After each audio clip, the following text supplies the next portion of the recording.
financial crisis looming involving state and local governments. It's gotten much less attention because each state has a slightly different story. But in the 2 years since the Great Recession wrecked their economies and shriveled their income, the states have collectively spent nearly $500 billion more than they've collected in taxes, and there is $1 trillion hole in their public pension funds. The states have been getting by on billions of dollars in federal stimulus funds, but the day of reckoning is at hand. The debt crisis is already making Wall Street nervous, and some believe that it could derail the recovery, cost 1 million public employees their jobs, and require another big bailout package that no one in Washington wants to talk about. The most alarming thing about the state issue is the level of complacency.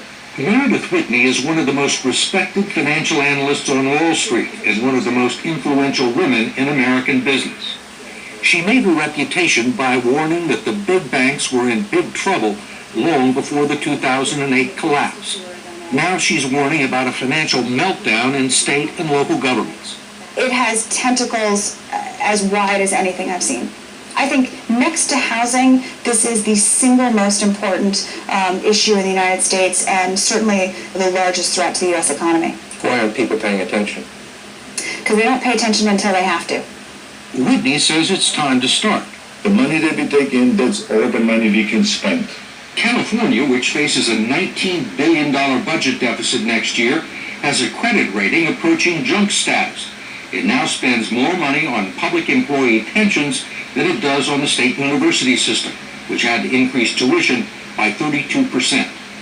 Arizona is so desperate it sold off the state capitol, Supreme Court building, and legislative chambers to a group of investors, and now leases the buildings from their new owner. The state also eliminated Medicaid funding for most organ transplants. Then there's New Jersey. It had the highest taxes in the country, a $10 billion deficit, and a depressed economy when first-year Governor Chris Christie took office. But after looking at the books, he decided to walk away from a long-planned and much-needed project with New York and the federal government to build a rail tunnel into Manhattan. It would have helped the economy and given employment to 6,000 construction workers. Lots of jobs. Yeah. I guess so. Listen, the bottom line is, I don't have the money. And you know what? I can't pay people for those jobs, so I don't have the money to pay them. Where am I getting the money? I don't have it. I literally don't have it. It's just going on all over the country. Yes. Of course it is. It's not like you can avoid it forever, because it's here now. And we all know it's here. And the federal government doesn't have the money to paper over it anymore either for the states. The day of reckoning has arrived. That's it. And it's going to arrive everywhere. Time may vary a little bit, depending upon which state you're in, but it's coming. And nowhere has the reckoning been as bad as it is in Illinois, the state that spends twice as much as it collects in taxes and is unable to pay its bills. This is the state of affairs in Illinois. It's not pretty. Dan Hines is the comptroller of the state of Illinois, its paymaster. He currently has about $5 billion in outstanding bills in his office and not enough money in the state's coffers to pay them. He says they're 6 months behind. How many people do you have clamoring for money? It's fair to say that there are tens of thousands, if not hundreds of thousands of people waiting to be paid by the state. So how are these people getting by if they're not getting paid by the state? Well, that's the tragedy. People borrow money.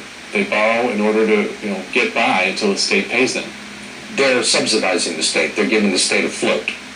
Exactly. And who do you owe that money to? Pretty much anybody who has any interaction with state government, we owe money to. That would include everyone from the University of Illinois, which is owed $400 million, to small businessmen like Meyer Shaw, who owns a pharmacy in Chicago and has been waiting months for $200,000 in Medicaid payments. Then there are the 2,000 not-for-profit organizations that are owed $1 billion by the state. Lutheran Services has been around since 1867 and provides critical services to 70,000 people, mostly the elderly, the disabled, and the mentally ill. The state owed them $9 million just before Thanksgiving, and they nearly had to close up shop. How long can you go on like this? Well, we wonder that too, because we really don't know. Reverend Denver Bittner is the president of Lutheran Services. He says they were forced to tap their entire line of credit and all their cash reserves before the state would finally pay them as a hardship case.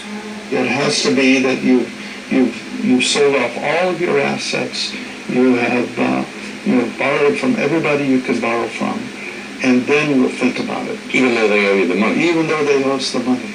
The first words out of my mouth are usually an apology, because they have been, put in this situation that, really is unacceptable, and there's very little I can do or say other than apologize. It's not just the social safety net that Comptroller Dan Hines has to worry about. There have been Illinois legislators evicted from their offices because the state didn't pay their rent, and stories about state troopers being turned away from gas stations because the owners refused to take their state credit cards. The state's a deadbeat. Yeah, I mean, the state of Illinois is known